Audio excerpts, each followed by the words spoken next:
안녕하세요. 오늘도 사연살롱을 찾아주셔서 감사합니다. 서울에 사는 60대 여성이에요. 부모가 죽으면 땅에 묻고 자식이 죽으면 가슴에 묻는다고 하잖아요. 몇 년 전 제 가슴에도 무덤이 하나가 생겼답니다. 내 목숨과 바꿀 수 있을 만큼 소중한 아들을 묻은 무덤이죠. 아들을 앞서 보내고 한동안 저는 살아야 할 의미를 찾지 못했어요. 남편이 들으면 서운하겠지만 옆에 있는 남편한테 신경 쓸 겨를이 없을 정도로 제 삶 전체가 무너져 내렸거든요. 훌훌 털고 다시 일어설 힘이 조금도 남지 않아서 살아도 산 게 아니었어요. 그런데 그랬던 제게도 살아야 할 이유가 생긴 거예요. 저와 남편에겐 기적이라고밖에 설명할 수 없는 그날의 일을 들려드리려고 이렇게 사연을 보냅니다. 뒤돌아보면 제 인생은 남들에 비해 평탄했던 것 같아요. 대학 교수였던 아버지와 돈 있는 집안의 딸이었던 어머니 밑에서 고생이란 걸 모르고 살았거든요. 음대 교수였던 아버지는 6살 무렵부터 저를 피아노 앞에 앉히셨어요. 마치 아이 손에 장난감을 쥐어주듯 아버지는 고사리 같은 제 손을 피아노 건반 위에 올려주셨죠. 당시에 제가 얼마나 제대로 쳤는지는 기억이 안 나요. 다만 아버지랑 같이 뭔가를 한다는 것에 즐거움을 느꼈던 것 같아요. 당시 음대 교수임에도 불구하고 자식들에게 따로 음악 교육을 하지 않으셨던 아버지였기에 아버지가 손수 제게 피아노를 가르치셨다는 것만으로도 어머니를 비롯해 주변 분들은 많이들 놀라셨어요. 제게는 10살 이상 차이가 나는 언니와 오빠가 있는데 그 형제들에겐 하지 않으시던 걸 제게만 가르치셨으니까요. 그래서 다들 아버지가 계셔서 제게 음악적 소질을 본 게 아니냐는 말들을 했어요. 아무래도 저를 음악 쪽으로 키우려고 하시는 게 아닌가 하고 말이죠. 저 역시도 처음 피아노를 시작할 때는 몰랐지만 조금씩 머리가 커가면서 아버지가 그런 의도를 가지고 계신 게 아닌가 생각하게 되었어요. 사실 음악적 소질이고 뭐건 간에 제게 가장 의미가 됐던 건 아버지가 나한테 기대를 하신구나 하는 생각이었어요. 그렇게 생각하니 연습을 게을리할 수가 없더라고요. 어떻게든 남들보다 낫다는 걸 증명하고 싶어서 밤낮 없이 연습하고 기대를 저버리지 않으려고 노력했어요. 제 또래 아이들이 나가는 콩쿠르에서 받은 트로피가 늘어갈수록 그래도 내가 아버지의 기대에 부응하고 있다는 만족감도 느끼게 되었죠. 외할아버지께서는 이런 손녀딸을 위해 해외 유학까지 보내주려고 하셨어요. 경자야, 이 할애비는 말이다. 이문이 나지 않는 데는 투자를 안 하는 사람이다. 뼛속까지 장사꾼이거든. 그런데 말이다. 이번만큼은 할애비가 우리 막내 손녀를 위해서 이문과 상관없이 투자를 해볼 생각이다. 그건 네 능력을 믿어서가 아니야. 네 아버지 안목을 믿는 거지. 서운해도 할 수 없다. 하지만 대신 널 위한 투자는 아끼지 않으마. 유학을 가고 싶다면 그게 어디든 보내줄 거고 네가 원하는 피아노가 더 있다면 전 세계를 뒤져서라도 찾아서 사주마. 구두쇠로 알려진 외할아버지께서 전적으로 저를 후원해 주시겠다고 하자 외가 식구들은 다들 엄청 놀라셨어요. 특히 어머니는 누구보다 기뻐하셨죠. 집에 돌아와 아버지께 자랑을 하실 정도로요. 여보, 우리 아버지께서 경자를 밀어주실 모양이에요. 원하는 건 뭐든 해주시겠다고 하지 뭐예요? 그래서 말인데 경자 불란서로 유학 보내는 거 어때요? 신문에 보니까 예술가들은 다들 불란서 파리에 모인다던데 우리 경자도 일찍부터 그런 분위기 속에서 살면 좋잖아요. 막내딸의 미래를 상상하며 한껏 고무된 어머니는 아버지가 당연히 허락해 줄 걸로 믿고 그렇게 말했어요. 하지만 어머니의 예상과 달리 아버지는 의외의 대답을 하신 거예요. 경자를 뭐하러 유학을 보내? 괜히 얘한테 헛바람 넣지 마. 아니 여보, 그게 무슨 말이에요? 헛바람이라뇨. 애초에 당신이 바랐던 게 이런 거 아니었어요? 피아노에 소질이 있는 애니까 돈 있는 외조부 도움받아 해외 유학이라도 떠나길 바랐던 거 아니었냐고요. 이제 와서 발뺌할 생각이에요? 이 사람이 내가 언제 경자한테 피아노에 소질이 있다고 그랬어? 나는 그저 우리 경자가 나이 차이 많이 지는 형제들 밑에서 자라는 게 외롭지 않을까 해서 피아노를 가르친 것뿐이야. 안타깝게도 우리 집 애들 중에 음악적 소질을 가지고 태어난 애는 단 한 명도 없어. 아버지의 그 말은 많은 변화를 몰고 왔어요. 가장 먼저 시작된 변화는 어머니였어요. 그동안 어머니는 저를 예술고등학교에 보내려고 값비싼 피아노 레슨을 시키셨는데 하루아침에 딱 끊으셨거든요. 대신 제 공부를 도와줄 과외 선생을 들이셨어요. 이제는 딴 데 신경 쓰지 말고 열심히 공부해서 성적을 올리라는 무언의 압력이었죠. 당시만 해도 이름 있는 고등학교에 진학하려면 시험을 봐야 했는데 제 당시 성적으로는 거기에 미치지 못했거든요. 그리고 어머니만큼이나 아버지 말씀에 영향을 받은 사람은 바로 저였어요. 사춘기 중학생이던 제게는 엄청난 파장이 끼쳤거든요. 사실 그동안 저는 내가 피아노에 소질이 없다는 걸 내심 알고 있었는지도 몰라요. 그럼에도 열심히 피아노를 쳤던 건 뛰어난 음악가인 아버지가 나를 인정해 줬다는 것 때문이었어요. 그런데 그게 아니라고 하니까 더 이상 제가 피아노에 매달릴 이유가 없어진 거였죠. 하루도 거르지 않던 피아노 연습은 단번에 끝나버렸고 이후로는 피아노를 거들떠보지도 않았어요. 신기한 건 아쉬움도 없고 불만도 없었어요. 사람들은 흔히들 열심히 해오던 걸 그만두게 됐을 때 엄청난 상실감은 느낄 거라고 생각들 하는데 그것도 사람 나름이고 상황 나름인 것 같아요. 적어도 저는 피아노를 그만두면서 일말의 미련도 없었거든요. 오히려 피아노를 그만두고 본격적으로 공부를 시작하게 됐을 때 가슴이 설렐 정도로 신이 나더라고요. 그동안은 피아노 연습을 해야 한다는 강박 때문에 공부를 겉핥기로만 했었는데 이제는 온전히 신경을 쏟을 수 있어서 그렇게 좋을 수가 없었어요. 그렇게 1년 정도 공부에 매진했고 그 결과 명문고등학교에 합격할 수 있었어요. 저를 비롯해 부모님도 그때 아셨던 것 같아요. 제가 공부에 소질이 있다는 사실을요. 본격적으로 공부를 시작한 지는 얼마 안 됐지만 성적은 전교 1, 2등을 다툴 정도로 수직 상승을 했어요.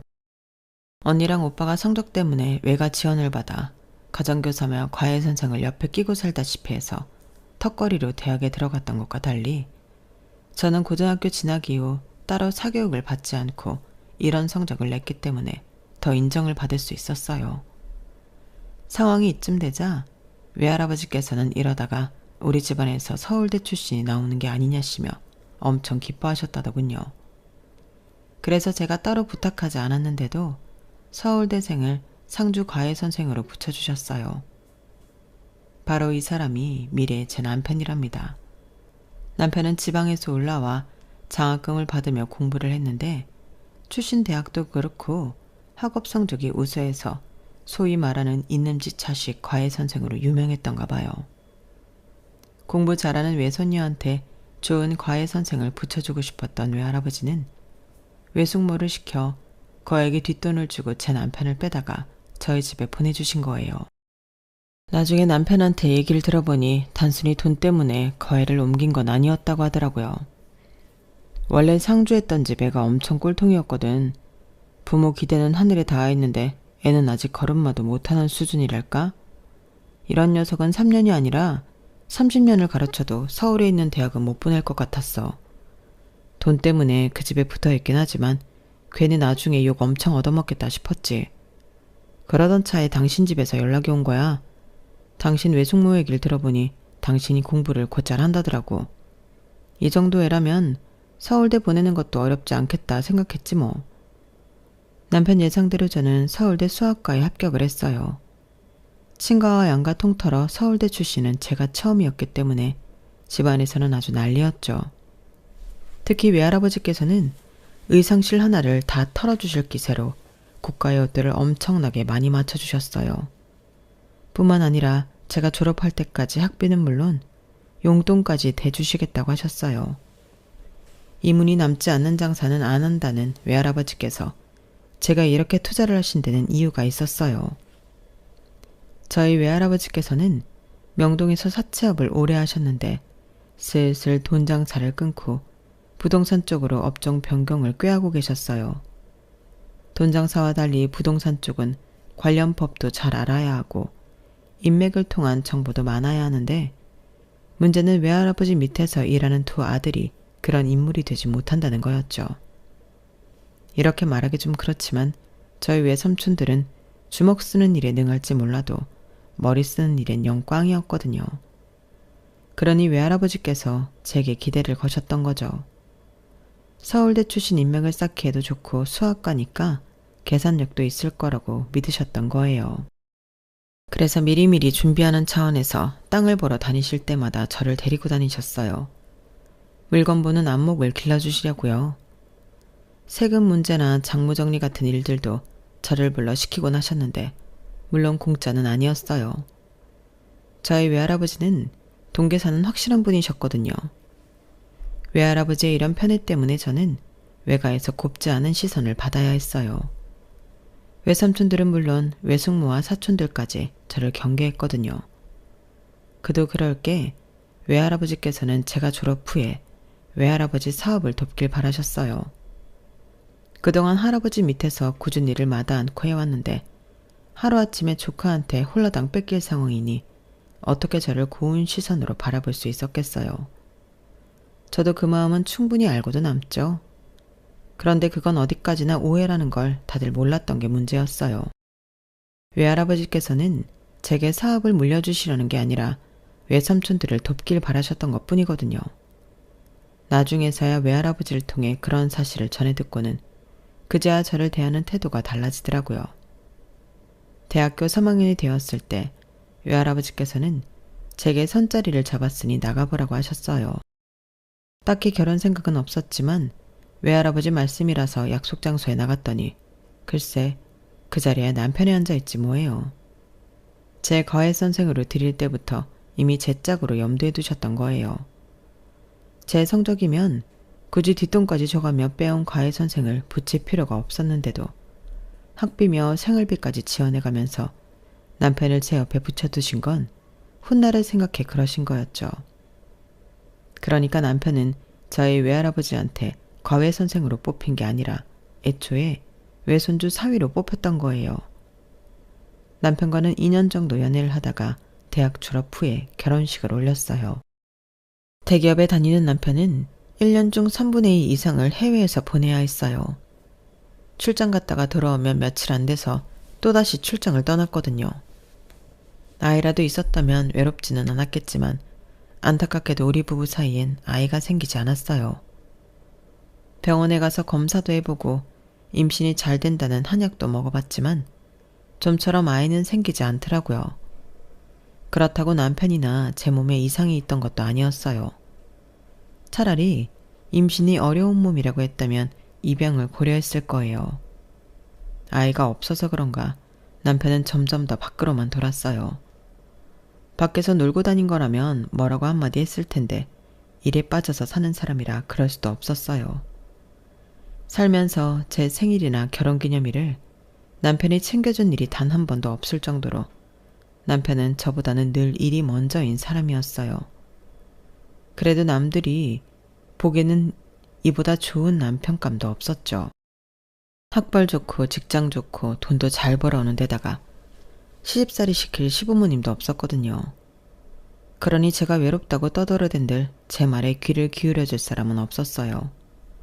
그럴수록 저는 점점 더 외로움에서 비롯된 마음의 병까지 얻게 되었고요. 수면제가 없으면 잠을 잘 수 없을 정도였어요. 돈이야 많았죠. 외할아버지 밑에서 일하며 번 돈도 꽤 되고 외할아버지께서 돌아가실 때 남겨주신 유산도 상당했거든요. 하지만 이 많은 것들이 있었음에도 제 인생은 한순간도 행복하지 않았어요. 점점 더 시들어가는 기분만 들 뿐이었죠. 그러다 모든 걸 포기하고 싶어졌을 때 기적이 일어난 거예요.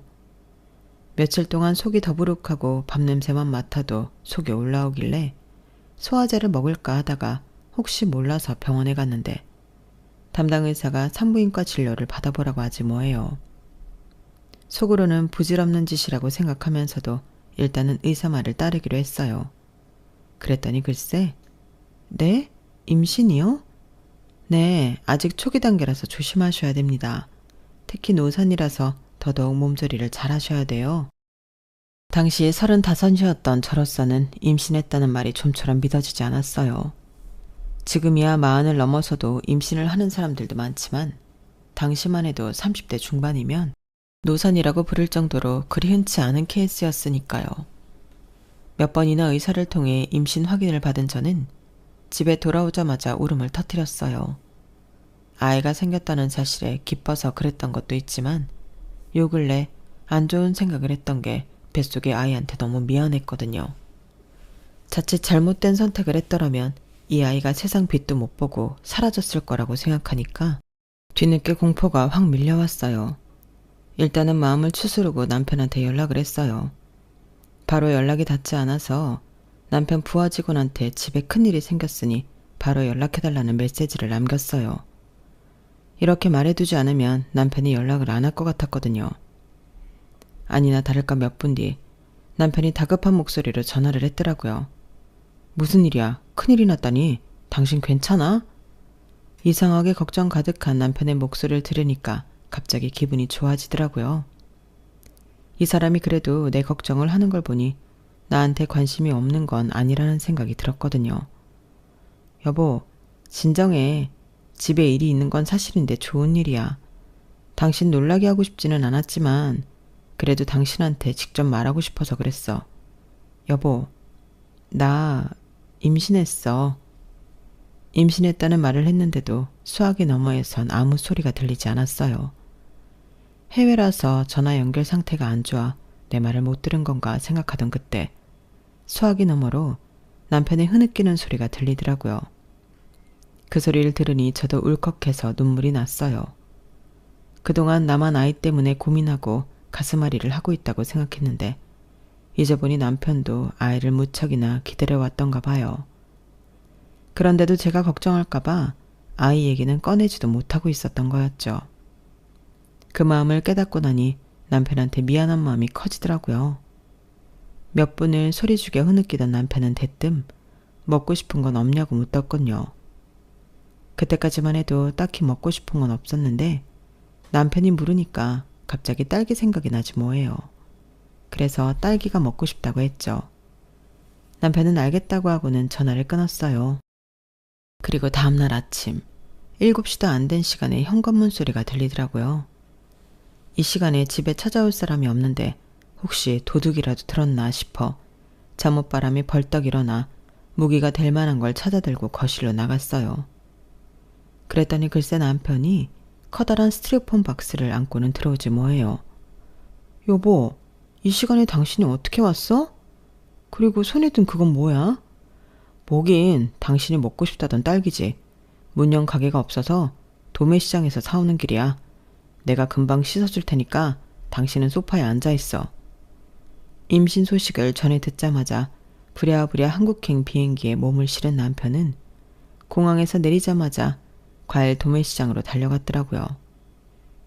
비행기 안에서 생각해보니까 아무리 생각해도 문연 과일 가게가 없을 것 같더라고. 그래서 공항에 내리자마자 과일 도매시장으로 달려갔지. 덕분에 싱싱하고 알이 굵은 딸기를 살 수 있었어. 여보, 또 먹고 싶은 거 있어? 말만 해. 내가 거기가 어디든 당장 달려갔다 올 테니까. 지금까지 봐왔던 남편 모습 중에 그날 남편의 표정이 가장 밝아 보였어요. 마치 세상을 다 얻은 사람처럼 입가에 미소가 끊이지 않았거든요.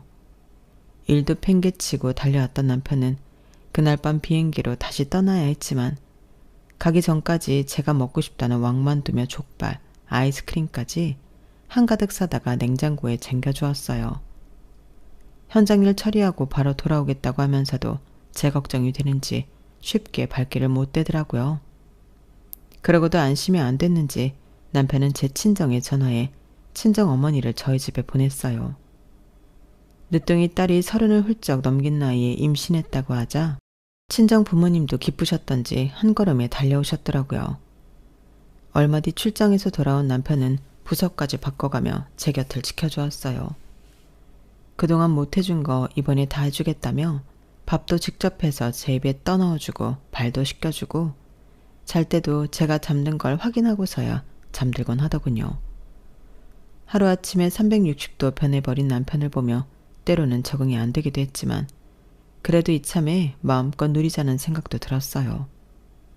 그렇게 10개월 가까이 임산부로서 온갖 호사를 누려온 저는 3시간 진통 끝에 출산을 했어요. 세상 무엇과도 바꿀 수 없는 귀한 우리 아들을 그렇게 만나게 된 거예요. 마흔을 바라보는 남편은 여느 아빠들 못지않게 자식을 위해 노력했어요.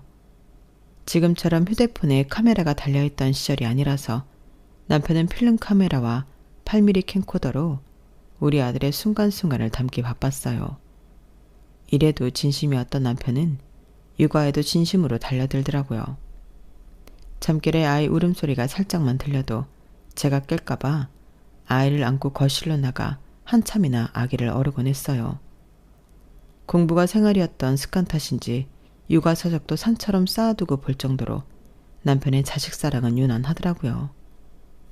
20년 가까이 회사 일이 최우선이던 남자가 하루아침에 변해버리자 회사 내에서는 말들이 많았나 봐요. 스스로 한직을 자처하며 저와 아이와 함께 보내는 시간을 늘려가던 남편은 결국 시련을 맛보게 되었어요.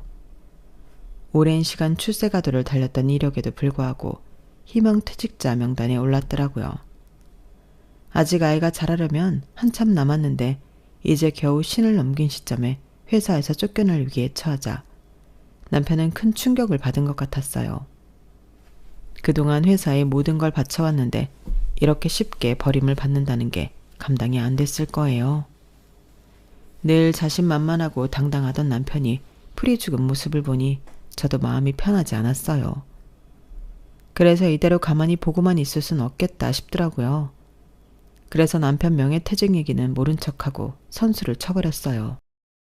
여보, 이참에 회사 그만두는 게 어때? 그동안 당신 능력 충분히 발휘하며 살았잖아. 언제까지 회사 좋은 일만 시켜줄 거야. 그러지 말고 앞으로는 당신이 하고 싶은 일 해. 돈은 걱정하지 말고. 당신도 알잖아. 우리 외할아버지가 날 좀 예뻐하셨어? 외할아버지가 남겨주신 건물도 있고 그것 외에도 땅이며 현금도 차고 넘치게 있어. 그거 다 당신 줄 테니까 당신 하고 싶은 거 해.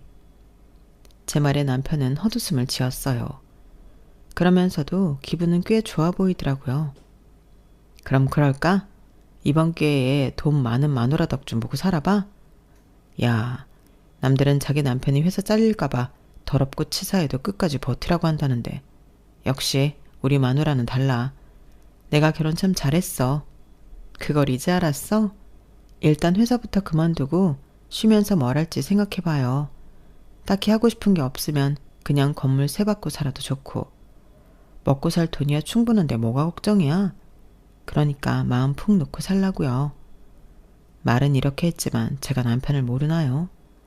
아내 돈에 기대서 건물 세만 받고 살 사람이 아니라는 걸 누구보다 제가 잘 아는걸요. 남편은 회사를 그만두고 한 3개월 정도 집에서 지냈어요. 그러는 동안에 하루에 몇 시간씩 서재에 들어가 사업 구상을 하더니 얼마 뒤 작은 회사를 차렸어요. 퇴직금으로 감당할 수 있는 규모로 말이죠. 제가 사업 자금을 지원해 줄 테니 규모를 키우라고 해도 남편은 극구 사양했어요. 자식 앞에서 가장으로서 떳떳하려면 그러면 안 된다나요? 그리고 몇 년 뒤 20여 년 가까이 대기업 직원으로 전 세계를 돌며 일을 했던 남편이 차린 회사는 어느 정도 자리를 잡았고 조금씩 규모도 키워나가기 시작했어요. 그리곤 우리 아들이 20살이 되어 대학에 진학했을 때 어엿한 중소기업 대표가 되어 있었죠. 남편을 보니 될 놈은 어떻게 해도 된다는 말이 실감이 나더라고요. 어렵게 얻은 아들은 자라면서 병치레 한 번 없이 잘 자라주었고 지 아빠나 저만큼은 아니었지만 공부도 나름 잘했어요. 누굴 닮아서 그런지 운동을 좋아해서 유치원 때부터 수영, 태권도, 축구, 검도까지 안 가르쳐 본 게 없을 정도였죠. 저나 남편이 하라고 시킨 게 아니라 제가 스스로 하고 싶다고 해서 시켜준 거였어요. 그렇다고 운동을 전공할 만큼의 실력은 아니고 취미로 즐기는 수준이었죠. 문제는 하나를 끝까지 하는 법이 없다는 거였어요. 처음엔 신나서 하다가도 약간의 고비가 생기면 바로 손을 놔버리더라고요. 남편도 저도 늦게 가진 아이라서 오냐오냐해서 그런 게 아닌가 걱정이 될 정도였어요. 대학 진학을 앞두고도 며칠에 한 번씩 하고 싶다는 전공이 바뀌는 거예요. 하루는 기자가 되겠다고 하더니 다음 날은 스포츠 마케팅을 하겠다고 하고, 그러다 며칠이 지나면 언제 그랬냐는 듯이 수학 선생이 되고 싶다고 하니 참. 내 자식이지만 이게 나중에 사회에 나가서 사람 구실은 제대로 할지 걱정이 앞서더라고요. 그래서 하루는 남편이 아들을 잡아놓고 한마디 했어요. 이 녀석아, 사내 자식이 돼서는 뭐 하나 끈질기게 하는 것도 없고 툭 하면 생각이 손바닥 뒤집듯 바뀌면 어쩌겠다는 거냐? 이래서야 어떤 여자가 널 믿고 시집을 오겠냐? 네가 네 가정을 제대로 꾸릴 수 있겠어? 뭐든 한번 마음 먹었으면 끝장을 보겠다는 생각으로 덤벼. 크든 작든 성과를 잃어보라고. 그날 태어나서 처음으로 제 아빠한테 한 소리 들었던 아들은 꽤나 충격을 받았던 모양이에요. 그때 이후로는 성급하게 뭔가를 하겠다고 하거나 쉽게 포기하는 일이 없었거든요. 이듬해 아들은 대학에 들어갔어요. 정시로 3군데 썼던 곳 모두 합격을 해서 그 중에 제가 가장 원하던 대학에 진학을 했어요. 사실 남편과 저는 학교 이름을 봤을 때 A대학에 들어가길 바랐는데 아들은 B대학을 선택하더라고요. A대는 담임이 골라준 대학이라 과가 마음에 안 들고 자기가 원하는 과가 있는 대학은 B대라면서요. 그래도 졸업 후 취업을 생각하면 아무래도 더 이름이 있는 A대가 낫지 않을까 해서 아들을 설득해 보려고 했어요. 그랬더니 남편이 말리더라고요. 저 녀석이 인생에서 중요한 첫 선택이야. 나중에 후회를 하게 되더라도 스스로 하게 하자고. 부모가 자식 인생을 대신 살아줄 수는 없잖아. 남편 말이 맞다는 건 알기 때문에 따르긴 했지만 그래도 걱정이 되는 건 어쩔 수 없었어요. 아들이 선택한 전공은 디지털 아트였어요. 남편과 제게는 생소한 과였지만 아들 말로는 앞으로 전망이 있는 과라고 하더군요. 아들의 선택을 믿고 따라주기로 한 이상 딴지를 걸 생각은 없었어요. 그저 내 자식이 온전히 한 명의 사회인으로 제 몫을 다할 수 있기를 바랄 뿐이었죠. 그런 의미에서 아들은 기대 이상으로 잘해주었어요. 대학을 졸업하기도 전에 같은 과 동기들과 의기투합해서 회사를 차렸거든요. 아직 대단히 큰 돈을 벌지 못했지만 지들끼리 뭉쳐다니면서 용돈벌이 정도는 하는 것 같더라고요. 그러다 대학을 졸업하고는 일거리가 많이 늘었는지 집에도 자주 못 들어올 정도였어요. 엄마로서 걱정은 됐지만 그래도 제 자리를 잡으려고 노력하는 아들이 기특하기도 하더라고요. 그렇게 수년을 주말도 없이 뛰어다닌 덕에 아들네 회사는 어느 정도 자리를 잡게 되었어요. 지방 정부에서 하는 행사 일을 맡아서 하기도 하고 대학 축제나 영화, CF 쪽 일도 하는 것 같더라고요. 덕분에 저랑 남편은 영화 시사회 티켓을 선물 받기도 했어요. 그렇게 일에 빠져 사는 줄 알았던 녀석이 하루는 뜬금없이 결혼을 하겠다고 그러더라고요. 내가 2년을 쫓아다닌 끝에 사귀게 된 여자야. 그러니까 엄마, 우리 예지 시집살이 시키면 안 돼. 딸처럼 아껴주겠다고 해놓고 딸처럼 부려먹을 생각도 하지 말고 그냥 남의 집 귀한 딸이라고 생각하고 귀하게 대해줘. 알았지? 아들 녀석의 말에 어찌나 기가 차던지. 아니, 누가 며느리 구박을 하겠대요? 어이가 없어서. 정말 내가 지를 어떻게 키웠는데 벌써부터 지 아내 될 여자 편을 들다니 괘씸하기 짝이 없더라고요. 그렇게 아들이 데려온 며느리는 사실 마음에 썩 들진 않았어요. 뭐랄까 지 할 말 다 하고 사는 애 같았거든요. 빈말이라도 사람 듣기 좋은 말을 할 줄도 모르고 먹기 싫은 건 대놓고 안 먹겠다고 똑부러지게 말을 하더라고요. 남편은 앞에선 고분고분한 척하고 뒤에서 딴소리하는 사람보다 훨씬 낫다고 좋아했지만 그래도 저는 며느리의 성격이 부담스러웠어요. 제가 그런 성격이 못 돼서 그런 건지도 모르겠지만요. 게다가 상견례 때 사돈을 만나보니 더 마음이 심란해지지 뭡니까? 아무리 세상이 바뀌었다고 하지만 그래도 명색이 사돈지간이 될 사람들을 만나는 자리인데 어떻게 옷차림을 그렇게 하고 나온답니까?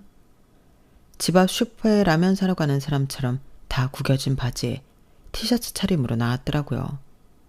그러면서 자기가 아내도 없이 힘들게 키운 자식이라고 생색은 어찌나 내든지 누구는 뭐 자식을 손쉽게 키웠답니까? 하나부터 10까지 마음에 안 드는 것 투성이었지만 뭐가 그리 좋다고 시종일관 실실거리며 제 신부감을 보고 있는 아들 녀석을 보니 열불은 나도 반대는 할 수 없었어요. 딱히 대단한 예단을 받을 생각도 없었지만 아들이 먼저 선을 긋더라고요. 자기 처가에 돈이 없으니 애초에 예단은 바라지도 말라고요. 그리고 신혼집은 자기가 모은 돈으로 전셋집을 구해 살 거고 집안 살림도 자기가 알아서 채우겠다고요. 아니, 그럼 네 처는 뭘 해온다니? 그냥 몸만 가지고 들어온대? 내가 그러라고 했는데? 엄마, 난 내 가정을 온전히 내 손으로 꾸릴 거야. 예전에 아빠가 나한테 그랬거든. 가장은 아내도 자식도 온전히 책임질 수 있어야 한다고. 엄마한테는 아빠가 있으니까 이제 나는 우리 예지한테 그런 사람이 될래. 엄마, 이해해 줄 거지? 그 아빠의 그 아들이라고 이런 건 어쩌면 지 아빠를 그대로 닮은 건지 반박을 하고 싶어도 할 수가 없더라고요. 아들을 임신한 이후 남편은 정말 제게 헌신적으로 대해주었거든요. 공주 대접이 무색하도록 받고만 살아온 내가 이제 와서 아들한테는 네 처한테 너무 잘해주지 말라고 할 수는 없는 노릇이잖아요. 그래서 속은 쓰리지만 이해하려고 노력했어요. 마음을 비우고 보니 며느리도 그렇게 막대먹은 애는 아니더라고요. 남편 말대로 뒤에서 딴소리하는 것보다 앞에서 솔직하게 말해주는 게 훨씬 편하기도 했고요. 적어도 앞과 뒤가 다른 애는 아니라는 얘기니까요. 그렇게 조금씩 며느리를 이해하려고 노력하다 보니 불편한 점도 조금씩 줄어들기 시작했어요. 그렇게 1년이 지나고 2년이 지나 우리가 가족이 된 지 3년이 넘어가기 시작했어요. 다른 건 아쉬운 게 없는데 손주 소식이 아직 없다는 게 마음에 걸렸어요. 저희 부부가 애가 안 들어서 마음고생을 했던 게 생각나서 애들한테 눈치를 주지 않으려고 부단히 노력을 했는데 그러다 보니 제가 속병이 나겠더라고요. 아들네 부부랑 외식을 나갔다가 식당 안에서 뛰어다니는 어린아이한테 시선이 갔는데 저도 모르게 순간 화들짝 놀랐지 뭐예요. 아무도 뭐라고 하지 않았는데 저 혼자 며느리한테 눈치 준 것처럼 보이면 어쩌나 걱정을 했지 뭐예요. 이런 걱정은 아파트 단지를 지날 때도 그렇고 며느리랑 차를 타고 가다가 초등학교 앞을 지나면서도 그렇고 수시로 하게 되더라고요.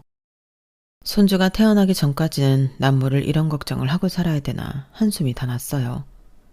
그러면서 한편으로는 나도 이런데 당사자인 며느리는 오죽하랴 싶더라고요. 그래서 더 며느리한테 마음을 쓰게 되었어요. 그 일이 있기 전까지는 말이죠. 하루는 아들 녀석의 전화에서는 중대 발표가 있으니 저희 부부 보고 꼼짝 말고 집에 있으라고 그러지 뭐예요. 순간 머릿속에선 이혼이라는 단어가 떠올랐지만 아들 녀석 목소리가 밝은 거 보면 그건 아니다 싶었어요. 20분이면 도착할 거라는 아들 녀석이 집에 도착하기 전까지 저도 남편도 내심 전전긍긍이었어요. 그런데 이 녀석이 온다고 한 지가 언젠데 1시간이 지나도 감감무소식이지 뭐예요. 그렇게 3시간 가까이 남편과 저는 꼼짝 않고 집에서 아들을 기다렸어요. 그런데 그때 모르는 번호로 전화가 온 거예요. 그리고는 믿을 수 없는 말을 하더라고요. 제 아들내미가 교통사고를 당했는데 병원으로 바로 와달라고요. 얼마나 다쳤냐고 물어도 대답은 않고 빨리 오라는 말만 반복하길래 남편과 택시를 타고 병원으로 향했어요. 그리고 그곳에서 듣게 된 건 아들의 사망 소식이었어요. 병원에 도착했던 순간부터 의식은 없었다며 뭐라고 길게 얘기를 하는데 그딴 건 귀에 들어오지도 않았어요. 세상을 다 준데도 안 바꿀 귀한 내 자식이 세상을 떠났는데 그 외에 다른 말들이 무슨 소용이 있겠어요. 하늘이 무너진 것처럼 막막하고 가슴을 돌덩이로 내리친 것처럼 아려왔어요. 제가 바닥에 주저앉아 주먹으로 가슴을 치며 오열하는 바람에 정작 남편은 소리내 울지도 못했어요. 저까지 잘못될까봐 옆에서 전전긍긍이었죠. 그때까지는 정신이 없어서 아들 녀석과 함께 타고 있던 며느리 생각은 하지도 못했어요. 장례식을 진행하면서 며느리가 보이지 않아 그때서야 남편한테 며느리는 어디 있냐고 물었더니 병실에 입원해 있다고 했어요. 다행히 며느리는 찰과상만 조금 입었을 뿐 따로 다친 곳은 없다더라고요. 그런데 그 말을 들으니 더 화가 나는 거예요. 내 아들은 죽었는데 며느리는 고작 찰과상이 다라고? 심보를 이렇게 쓰면 안 되는 건 알지만 그래도 그땐 어쩔 수 없었어요. 내 아들의 죽음이 너무도 크게 느껴졌으니까요. 그렇게 멀쩡하면 지 남편 장례식에는 와야 할 거 아니에요. 어떻게 지 남편이 죽었는데 코빼기도 안 보이냐고요? 서운한 마음에 소리를 쳤더니 남편이 그러는 거예요. 그게 며느리가 충격이 커서 그런지 기억을 잃은 것 같아. 의사 말로는 일시적인 기억 상실일 거라는데 언제 기억이 돌아올지는 기약할 수가 없대. 그러니 장례식은 우리 둘이 치릅시다. 그렇게 남편과 둘이서 아들 장례식을 치르고 이틀간은 도저히 기운이 안 나서 침대에 누워 있었어요. 그랬더니 남편이 같이 병원에 좀 가보자고 그러더라고요. 싫어요. 내 아들은 죽었는데 살아남은 며느리를 보러 가자고요? 내가 왜요? 경찰이 하는 말 못 들었어요? 발견 당시 우리 애가 며느리를 감싸고 있었다잖아요. 그게 무슨 의미겠어요? 지 아내 살리자고 내 아들이 죽었다는 얘기 아니냐고요. 내 아들이 목숨까지 바쳐서 살려냈더니 기억 잃었다는 핑계로 내 아들 마지막 가는 길 배웅도 않고 속 편하게 잠만 잘 자고 있잖아요. 그런 애를 내가 왜 찾아가야 돼요? 안 가요. 안 간다고요. 고래고래 소리를 지르고는 이불을 뒤집어 썼어요. 그랬더니 남편이 다가와 제 등을 쓸어주며 그러더군요. 며느리가 기억에 들어오면 그땐 우리보다 더 힘들 거야. 당신 곁에는 나도 있고 내 곁에는 당신이 있지만 며느리한테는 아무도 없잖나. 작년에 친정아버지 세상 떠나고 아무도 없는 앤데 우리라도 돌봐야지. 우리 친석이가 하늘에서 보면 얼마나 야속해 하겠어. 며느리 위한다 생각 말고 내 아들 마음 편하게 해주자 생각하고 가보자고. 남편은 치사하게 우리의 얘기까지 꺼내며 제 등을 떠밀었어요.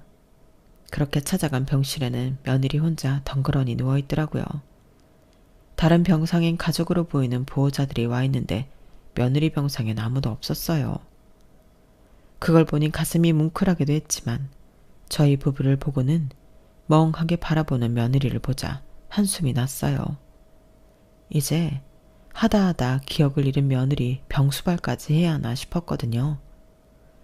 마음 같아선 손가락 하나 까딱하기 싫었지만 그래도 눈앞에 보이는데 두 손 놓고 있을 수가 없어서 남편과 함께 1층 편의점에 가서 필요한 물품을 사왔어요. 냉장고에 마실 거랑 과일도 채워두었고요. 그런데 그때 며느리 주치의가 왔더라고요. 우리 보고 부모님이냐고 묻길래 시부모라고 했더니 의사가 며느리 눈치를 살짝 보더니 밖에서 얘기 좀 하자고 했어요. 그래서 따라 나갔는데 글쎄 아드님이 아내분과 뱃속의 아기를 살리려고 끝까지 아내분을 안고 있었나 봅니다. 그 말에 전식이 번쩍 든 저는 의사한테 되물었어요. 그게 무슨 소리예요? 뱃속의 아기라니요? 모르셨어요? 며느님 임신 5주차입니다. 그 말을 듣는 순간 남편도 저도 눈물이 터져 나왔어요.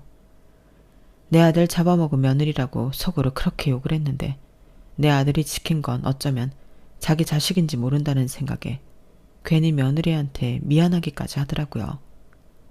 남편을 따라 병원에 올 때까지만 해도 세상 만사가 다 귀찮고 그냥 아들 따라 가고 싶다는 생각뿐이었는데 간사하게도 임신을 했다는 의사의 말에 없던 기운이 솟아나지 뭐해요. 그 길로 며느리가 누워있는 병실을 달려가 며느리를 안고 펑펑 울었습니다. 얼마 뒤 며느리는 퇴원을 했고 아들 녀석과 함께 살던 집에 혼자 둘 수가 없어서 남편과 제가 수시로 찾아가 말벗을 해주었어요. 홀몸이 아닌 며느리 밥을 챙기는 것도 제 몫이었죠. 그렇게 반년 가까이 지나는 사이 며느리는 기억을 되찾았어요.